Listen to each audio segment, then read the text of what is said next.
Good morning students, कैसे हैं आप? सभी का स्वागत करता हूं। मैं संजय पांडे, केमिस्ट्री टीचर। जैसा कि आप जानते हैं, आपको फर्स्ट चैप्टर, सेकंड चैप्टर और थर्ड चैप्टर कंप्लीट करवा दिया गया यूट्यूब के माध्यम से।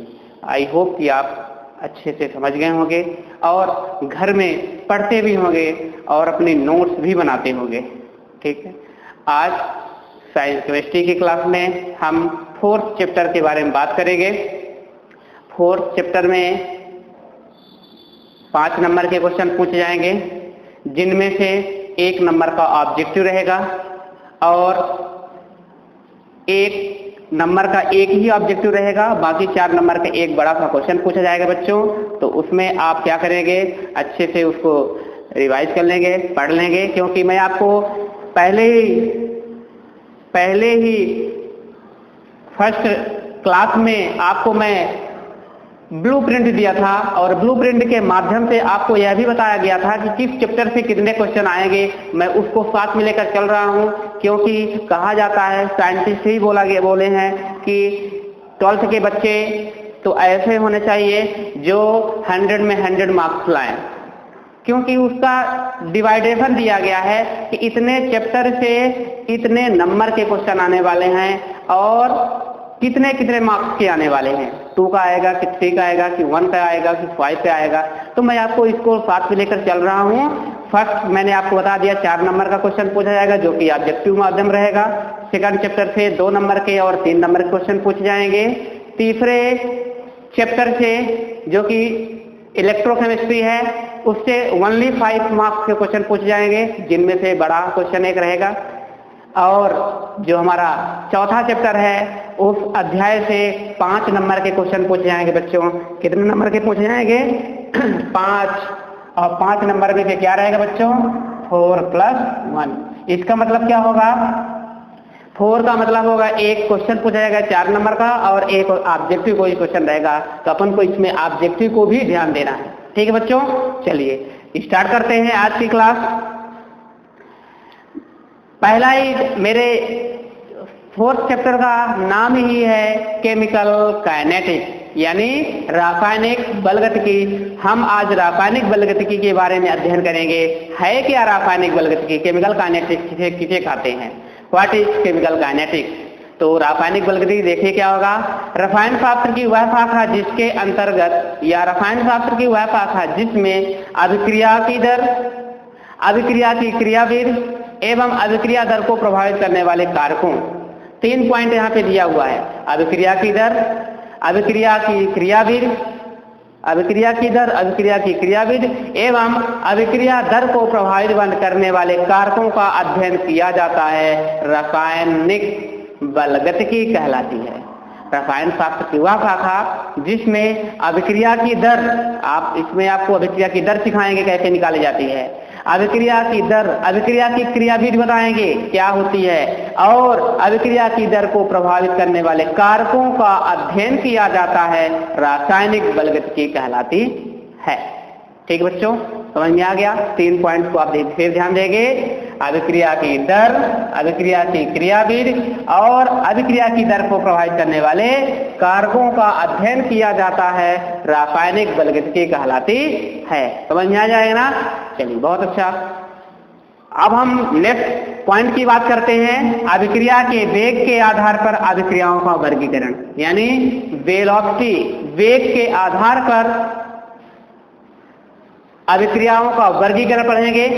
तो इसको हम classification of reaction based on speed of reaction, मतलब कहना चाहिए कि अभिक्रियाओं के वेग के आधार पर अभिक्रियाओं का वर्गीकरण। तो पहला पॉइंट होता है हमारा तात्क्षणिक अभिक्रियाएं या तीव्र अभिक्रियाएं, फास्ट और इंस्टेंटेनियस रिएक्शन। ये फास्ट रिएक्शन क्या होती है, तो आज हम पढ़ेंगे रासायनिक अभिक्रिया में फास्ट रिएक्शन क्या होती है। फास्ट रिएक्शन के बारे में देखिए, इसको 3 वर्गों में बांटा गया है। पहली रिएक्शन है, इस कोड की अभिक्रिया में तात्कालिक या तात्क्षणिक होती है, जो अत्यंत तीव्र वेग से संपन्न होती हैं। तो ऐसी अभिक्रिया जो अत्यंत तीव्र वेग से संपन्न होती है डिफिनेशन लिखना है तो लिख लीजिए, ऐसी अभिक्रिया, ऐसी अभिक्रियाएं जो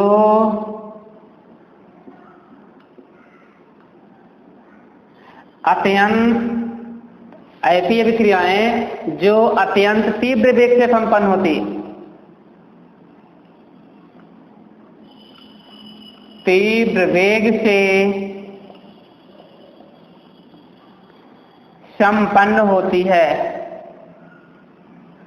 तीव्र वेग से संपन्न होती है। ऐसी अभिक्रिया जो अत्यंत तीव्र वेग से संपन्न होती है और तात्कालिक व तात्क्षणिक होती है। कैसी अभिक्रिया होती है? तात्कालिक, तात्कालिक व तात्क्षणिक, तात्कालिक भी होती है और तात्क्षणिक भी होती है। तो क्या कहा जाता है? ऐसी अभिक्रिया जो अत्यंत तीव्र वेग से संपन्न होती है, तात्कालिक व तात्क्षणिक होती है, उसे तीव्र अभिक्रिया कहा जाता है। क्या? तीव्र अभिक्रिया कहा जाता है। ठीक बच्चों, समझ में आ गया ना? ऐसी अभिक्रिया जो अत्यंत तीव्र वेग से संपन्न होती है या तीव्र होती है और तात्कालिक या तात्क्षणिक होती है, उसे ही क्या बोला जाता है? तीव्र अभिक्रिया या तात्क्षणिक अभिक्रिया कहा जाता है। तो आपके सामने हम ऐसे एग्जाम्पल पेश करेंगे कि वह अत्यंत तीव्र वेग से संपन्न होती है। और बच्चों एक पॉइंट और देख लीजिएगा कि इसमें जो अभिक्रिया होती है, इन अभिक्रियाओं को पूर्ण होने में लगभग, इसको भी थोड़ा पॉइंट लिख लीजिए, इन अभिक्रियाओं को स्टार पॉइंट है, इन अभिक्रियाओं को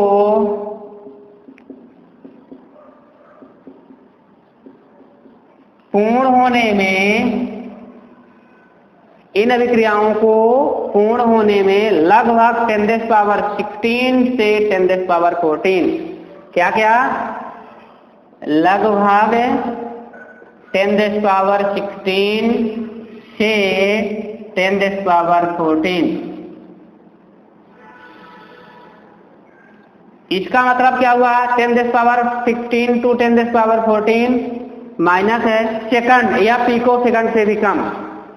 10⁻−16 to 10⁻−14 सेकंड या पिको सेकंड से भी कम। पेपर में एक बार पूछा गया था पिको सेकंड, तो पिको सेकंड का मतलब क्या बताया गया? पिको सेकंड से भी कम कौन सी विक्रिया होगी? तो पिको सेकंड से भी कम कौन सी विक्रिया होगी? फास्ट रिएक्शन होगी, समय लगता है। पिको सेकंड से भी कम समय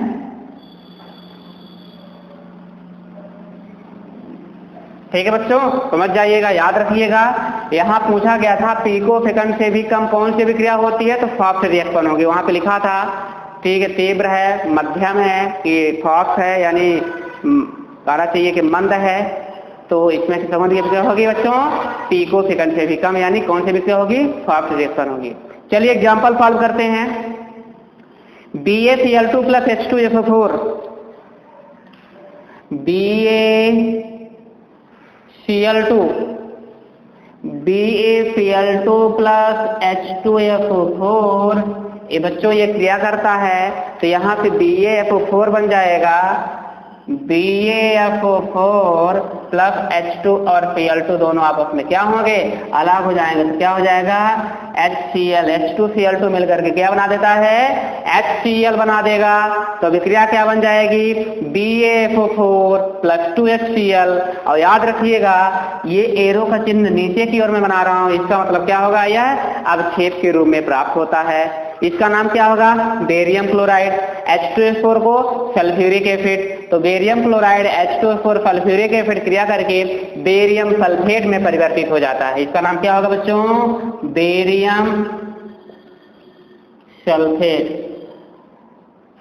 इसका तो नाम जानते हैं, हाइड्रोक्लोरिक एसिड है। नाम लिखना तो आवश्यकता नहीं, मैं नाम बता रहा हूं, उसको आप लिख लीजिएगा, बेरियम क्लोराइड।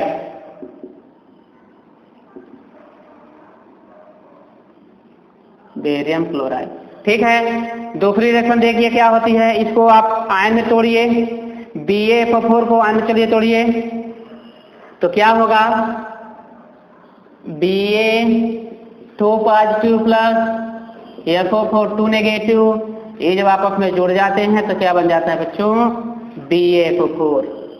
क्या बन जाता है, BaFO4, और अब छेद के रूप में होगा, ठीक है, एरो का चिन्ह रहेगा, और ये AQ के रहे में, और ये भी आपका AQ। AQ का मतलब क्या होगा, जलीय विलयन। ठीक है बच्चों, समझ में आ गया। तो चलिए दूसरी रिएक्शन में क्या होगा, ये जो हमारी फास्ट रिएक्शन होती है, इसको अगर आपको ये थोड़ा रासायनिक बलगतिकी में जो हमारी दूसरी रिएक्शन है, अगर आपको ज्यादा बड़ी लग रही हो यानी कठिन है, हालांकि मेरे तरफ से आपको समझा दिया गया है, आपको मैं दूसरी रिएक्शन भी दे देता हूं, उसको भी आप नोट कर लीजिएगा, ठीक है। वो कौन सी रिएक्शन होगी, AgNO3 सिल्वर नाइट्रेट की क्रिया NaCl के साथ कराएंगे। सिल्वर नाइट्रेट AgNO3 NaCl मतलब सोडियम क्लोराइड। अब आपके मन में क्वेश्चन जरूर होगा कि दोनों आपस में क्रिया कर क्या बना देगा, तो अपने मन में ये दोनों Ag हमारा पॉजिटिव होता है और NO3 क्या होता है, नेगेटिव, और इसमें क्या होगा, NaCl आप जानते हैं, थोड़े होंगे तो इलेक्ट्रोलाइसिस किया है आपने कभी, Na पॉजिटिव Cl नेगेटिव हो गया, तो क्या होगा, जब दोनों रासायनिक अभिक्रिया जुड़ती हैं, नेगेटिव पॉजिटिव से क्रिया कर लेती है, पॉजिटिव नेगेटिव से आपस में मिक्स हो जाएंगे और रासायनिक अभिक्रिया हो जाएगी, तो ये इससे बनेगा। देखिए क्या बना, NaNO3 अलग हो जाएगा, ये NaNO3 क्या होगा बच्चों, अलग हो जाएगा, तो बन जाएगा आपका NaNO3 प्लस AgCl। NaNO3 का नाम क्या होगा बच्चों, सोडियम नाइट्रेट होगा। क्या होगा, सोडियम नाइट्रेट। ये अपक्षेप के रूप में प्राप्त हुआ, ठीक है।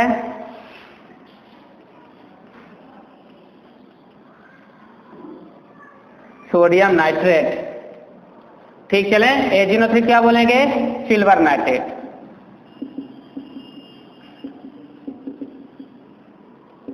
समझ में आ रहा है ना, यही रासायनिक अभिक्रिया आगे चल के मैं बहुत सारी रासायनिक अभिक्रिया समझाऊंगा आपको। अब इसको आयने में तो मैं तोड़ दिया हूं, और आयन के रूप में जब तोड़ दिया गया है तो आप इसको तो लिख सकते हैं, नहीं लिख सकते हैं, Ag positive plus Cl negative, Ag positive और Cl नेगेटिव, ये क्रिया कराएगा तो क्या बनेगा, AgCl। ये आपका क्या है, जलीय विलयन में है, अब अपक्षेप के रूप में आया, ठीक। ये आपकी फास्ट रिएक्शन कंप्लीट बन जाएगी। कठिन तो नहीं है, रही भी होगी कठिन रिएक्शन तो मैं उसको क्या कर दिया, सरल कर दिया। तो याद रखिएगा, इसी तरह से मैं स्टार्ट करके अलग अलग करके इलेक्ट्रोलाइसिस करवा करके मैं आपको रासायनिक अभिक्रिया बताऊंगा, और आप अच्छे से समझिएगा। जो आपको समझ में नहीं आएगा, जहां पे भी नहीं आएगा, आप निश्चित रूप से कमेंट करेंगे, आपके क्वेश्चन का जवाब मिलेगा। दूसरे रिएक्शन की बात करते हैं, मध्यम रिएक्शन, मॉडरेट रिएक्शन। दूसरी रिएक्शन क्या होगी बच्चों, समझ में आ गया ना, चलिए ठीक है। ये अभी तो छोटी रासायनिक अभिक्रिया हैं, इससे बड़ी रासायनिक आपको हम ऑर्गेनिक केमिस्ट्री बताएंगे, ठीक है। अभी तो मैं यहाँ पे केमिकल काइनेटिक्स पढ़ रहे हैं हम लोग। केमिकल काइनेटिक्स में क्या होगा, अभी इतनी सारी रासायनिक अभिक्रिया नहीं है, ठीक है। चलिए मध्यम अभिक्रियाएं, दूसरा पॉइंट क्या होगा, मध्यम अभिक्रिया। मध्यम अभिक्रिया को क्या बोलते हैं, मॉडरेट रिएक्शन। मध्यम अभिक्रिया को क्या बोला जाता है, मॉडरेट रिएक्शन। चलिए इसको पढ़ते हैं क्या होता है। अधिकांश अभिक्रियाएं मध्यम दर से संपन्न होती हैं। कुछ ऐसी अभिक्रिया होती हैं जो मध्यम दर से संपन्न होती हैं।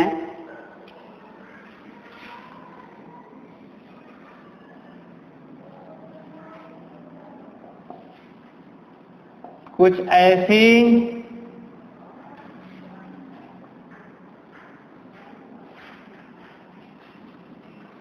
ऐसी अभिक्रियाएं होती हैं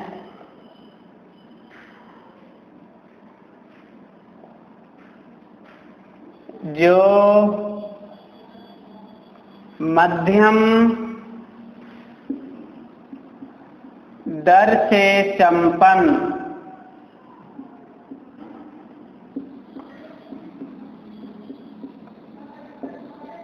कुछ ऐसी अभिक्रियाएं होती हैं जो मध्यम दर से संपन्न होती हैं और इन अभिक्रियाओं की दर प्रयोगशाला में प्रयुक्त की जा सकती है। यानी इन अभिक्रियाओं की दर कहाँ होती है? इन अभिक्रियाओं की दर प्रयोगशाला विधि में प्रयोगशाला विधि में ऐसी अभिक्रिया कहाँ होती है? प्रयोगशाला विधियों द्वारा ज्ञात की जा सकती है। प्रयोगशाला विधियों द्वारा क्या होती है? ज्ञात की जा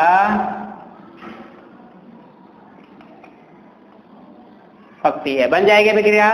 कुछ ऐसी अभिक्रियाएं होती हैं जो मध्यम दर में संपन्न होती हैं और इन अभिक्रियाओं को इन अभिक्रियाओं की दर प्रयोगशाला विधियों द्वारा क्या कर दी जा सकती है? ज्ञात की जा सकती है। यानी हम इसको लेबोरेटरी में इसका अध्ययन करते हैं, लेबोरेटरी में इसका प्रयोग करते हैं और इसका निष्कर्ष निकालते हैं। ठीक बच्चों, नेक्स्ट सारी इसकी चलिए रिएक्शन सॉल्व करते हैं। एस्टर का जल अपघटन एग्जाम्पल है एस्टर का जल अपघटन। एस्टर का जल अपघटन मतलब क्या होगा? एस्टर की क्रिया जल के पास कराएंगे तो एस्टर का फार्मूला क्या होगा? Ethyl acetate CH3COO C2H5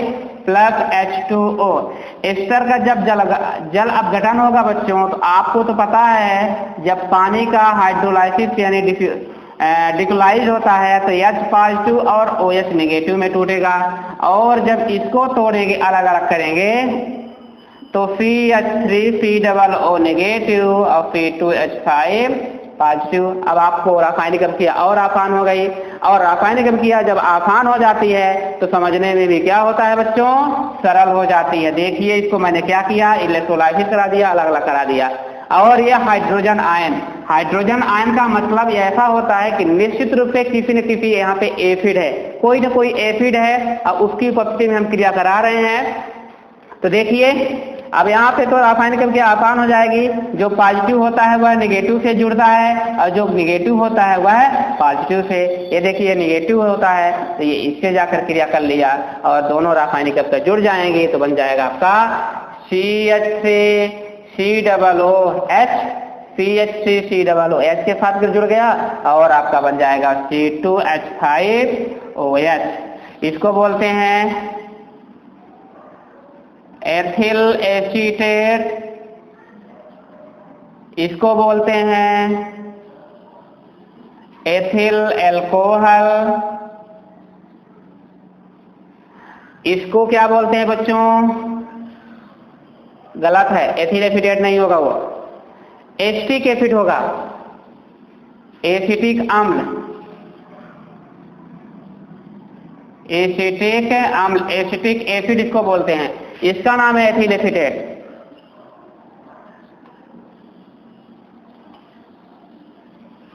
ethyl acetate, ठीक है। ये एथिल एसीटेट क्यों कहा दिया? क्योंकि CH3COO हमारा एसीटेट आयन है और C2H5 को एथिल बोलते हैं तो बन जाएगा एथिल एसीटेट। देखिए मैं लॉजिक के माध्यम से आपको केमिकल रिएक्शन पढ़ाएंगे, आपको बहुत ही आसान तरीके से समझाया जाएगा यहाँ पे।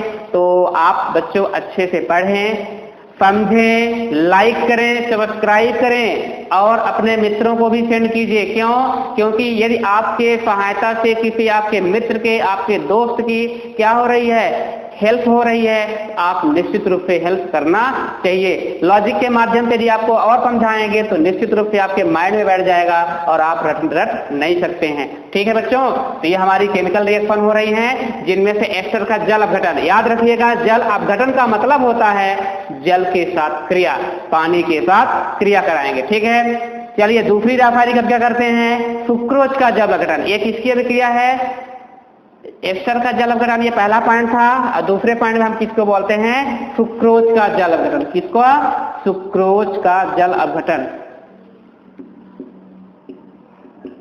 सुक्रोज का जल अपघटन। ये सुक्रोज का फार्मूला कोई बताएगा क्या? सुक्रोज, माल्टोज और लैक्टोज, इन तीनों का फार्मूला एक ही होता है बच्चों, याद रखिएगा। सुक्रोज हो, माल्टोज हो, लैक्टोज हो, सभी का फार्मूला क्या होता है, C12H22O11। याद रखिएगा, चाहे सुक्रोज हो, चाहे माल्टोज हो और चाहे लैक्टोज हो, इनका सभी का फार्मूला एक होता है। तो चलिए क्रिया कराते हैं। C12H22O11, C12H22O11 और बोल रहे हैं जल अपघटन, तो यानी H2O, और यानी कहने का मतलब किसके पास, यदि आप हाइड्रोलिसिस करा रहे हैं तो निश्चित रूप से यहाँ पे एसिड है, यानी हाइड्रोजन आयन है। मतलब हाइड्रोजन आयन का मतलब आप समझ जाइएगा, किसी न किसी एसिड से हम हाइड्रोजन लिए हैं। और जब आपस में क्रिया कर लेते हैं बच्चों, तो जानते हैं यहाँ पे आपको बेसिक 11 में पढ़े होंगे, यदि आपको जानकारी नहीं है तो इसमें हम पानी की क्रिया कराएंगे H2O, और जब इसमें पानी की क्रिया करा देंगे तो कार्बन की संख्या 12 हो जाएगी, हाइड्रोजन की संख्या 24 हो जाएगा और ऑक्सीजन की संख्या भी 12 हो जाएगा, और दोनों अलग अलग हो जाएंगे। तो जब अलग अलग हो जाएंगे तो क्या हो जाएगा बच्चों, C6H12O6 प्लस C6H12O6। इसका मतलब होता है एक अणु ग्लूकोज का बनता है और एक अणु फ्रक्टोज का, और वही हमने इसको क्या कर दिया, प्राप्त कर लिया। तो चलिए सॉल्व कर लेते हैं। C6H12O6, C6H12O6, इसका नाम है ग्लूकोज और इसका नाम है फ्रक्टोज। ठीक है बच्चों, एक का नाम। अब आपको यहाँ पे बहुत ही महत्वपूर्ण पॉइंट है, आप क्वेश्चन कर सकते हैं, ये दोनों का सूत्र एक जैसा दिख रहा है लेकिन नाम अलग अलग हैं, तो हम इसके लिए क्या है, मेरे पास एक ट्रिक है, उस ट्रिक के माध्यम से आपको बताएंगे तो आपके माइंड में बैठ जाएगा। ग्लूकोज और फ्रक्टोज का दोनों का फार्मूला सेम होता है। ग्लूकोज में एल्डो ग्रुप होता है, यानी एल्डिहाइड ग्रुप होता है, जिसके कारण इसका नाम सूत्र C6H12O6 है और नाम ग्लूकोज है, और इसमें भी सूत्र वही है, लेकिन कीटो ग्रुप होने के कारण इसका नाम चेंज हो जाता है फ्रक्टोज। सिर्फ मेन पॉइंट दो ही है, याद रखना इसको, क्योंकि यहाँ पे कंफ्यूजन होता है, दोनों का सूत्र एक है लेकिन नाम कैसे अलग अलग। तो उसके लिए नाम क्या है, ग्लूकोज में एल्डो ग्रुप एल्डिहाइडिक ग्रुप होता है और फ्रक्टोज में कीटो ग्रुप होते हैं। एल्डो ग्रुप का संकेत जो होता है तो मैं इसको थोड़ा बता देता हूँ। ये देखिए C+O और H, ये देखिए, यानी एल्डो में एल्डिहाइडिक ग्रुप में क्या होता है बच्चों, ये एल्डो ग्रुप होता है CHO, और कीटो ग्रुप में क्या होता है C+O। ये आपको अलग से पॉइंट बता के इसमें ऐड नहीं करना है, ये आपको मैं बेसिक बताया हूं, याद रखना कि नाम अलग अलग क्यों हो गया, एल्डो और कीटो के कारण। ठीक, ये आपका हुआ दूसरा पॉइंट, हुआ आपका सुक्रोज का जल अपघटन, और आपकी ये सेकंड रिएक्शन कंप्लीट होती है। थर्ड रिएक्शन हमारी है मंद अभिक्रिया, स्लो रिएक्शन। ठीक बच्चों, तीसरे रासायनिक अभिक्रिया में क्या होगी, स्लो रिएक्शन।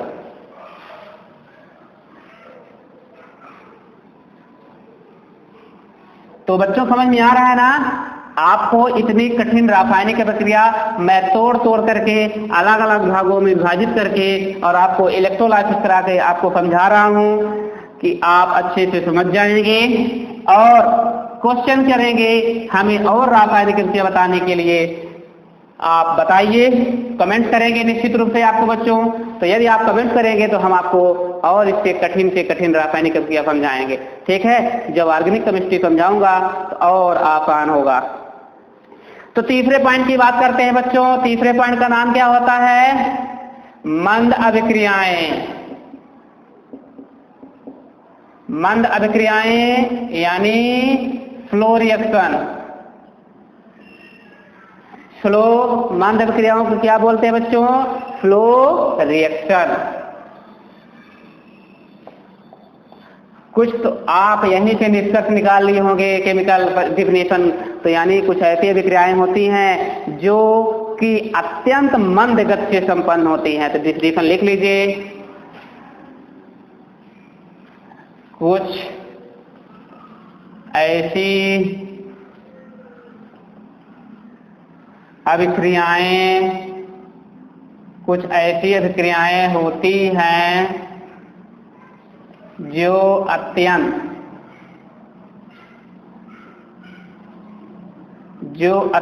क्या होती है? मंद गति से संपन्न होती है। मंद गति से संपन्न होती है। कुछ ऐसी अभिक्रियाएं होती हैं जो अत्यंत मंद गति से संपन्न होती हैं। इन अभिक्रियाओं को पूर्ण होने में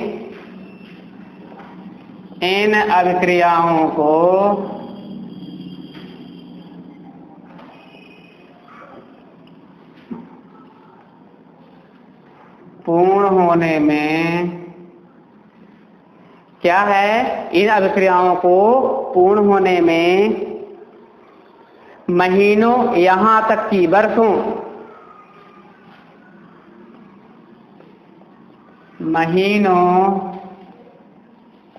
यहां तक कि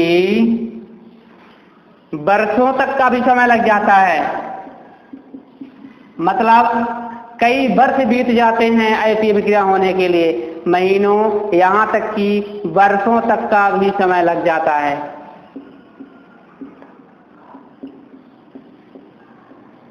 वर्षों तक का समय लग जाता है। ठीक है बच्चों, बन जाएगा। मंद अभिक्रियाएं कहलाती हैं।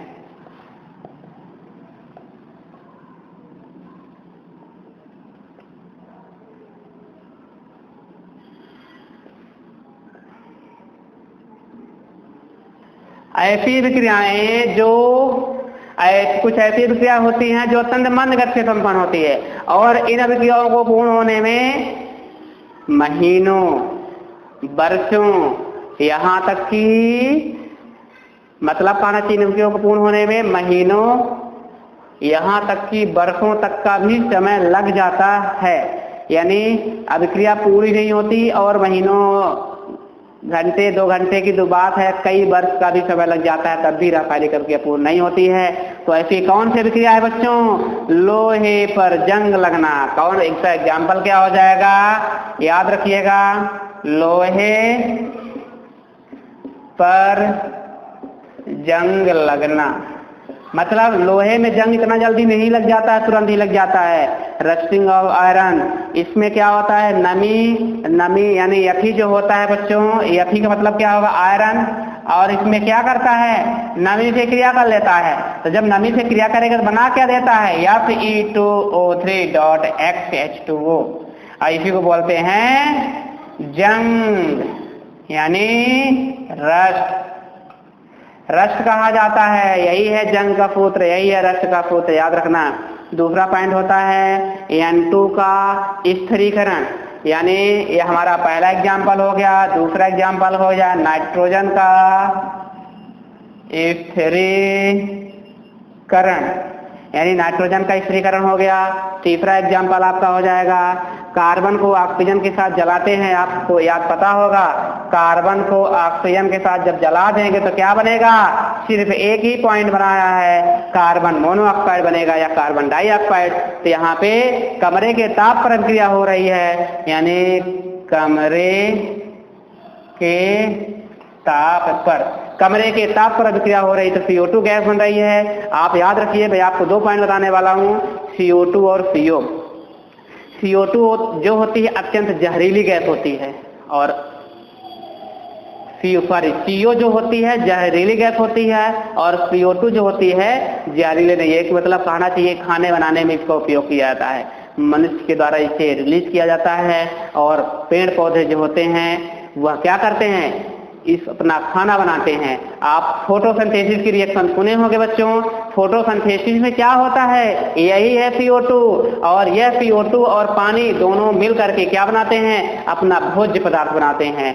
6CO2 plus 12H2O, C6H12O6 plus 6O2 plus 6CO2 plus 12H2O, तो ये रिएक्शन क्या बनती है, C6H12O6 plus 6O2 plus 6H2O, यानी कि इसकी उपस्थिति में पर्णहरिम और क्लोरोफिल, सूर्य का प्रकाश की उपस्थिति में विक्रिया होती है तो पेड़ पौधे खाना बनाते हैं। तो देख आप याद करिएगा, जो CO होता है वो अत्यंत जहरीली गैस होती है बच्चों, और जो CO2 हो, ठीक है बच्चों, तो समझ में आ गया। यहाँ तक हमारी रासायनिक अभिक्रिया कंप्लीट होती है। जो पहला क्वेश्चन हमारा क्या था कि अभिक्रियाओं के वेग के आधार पर अभिक्रियाओं का वर्गीकरण, यानी अभिक्रिया के वेग के आधार पर अभिक्रिया का वर्गीकरण है।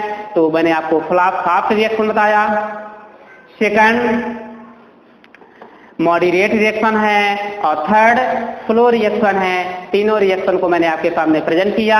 आई होप कि आप समझ गए होंगे, और यदि मेरा वीडियो अच्छा लगेगा तो अपने आप को पढ़िए, लेकिन यदि आपकी वजह से आपके मित्र का भला हो रहा है तो निश्चित रूप से यह वीडियो सेंड कीजिए, आप भी देखें, अपने मित्रों को भी बताएं, और कमेंट कीजिए ताकि आपके क्वेश्चन का जवाब मिल सके। बच्चों रेडी आप रहेंगे, प्रिपरेशन करिएगा और टेस्ट देने के लिए रेडी हो जाएगा, क्योंकि मैं 3 चैप्टर कंप्लीट कर चुका हूँ, चौथे चैप्टर में पढ़ा रहा हूँ। तो मैं कोशिश करूँगा एक चैप्टर का आपको टाइम दूंगा, और उस टाइम के माध्यम से आप टेस्ट दे दीजिए। टेस्ट किसी भी प्रकार का हो सकता है, वह टेस्ट किसी भी प्रकार का हो सकता है, जैसा आप चाहेंगे उस प्रकार के टेस्ट ले लिया जाएगा। ठीक है बच्चों, okay, thank you, good day.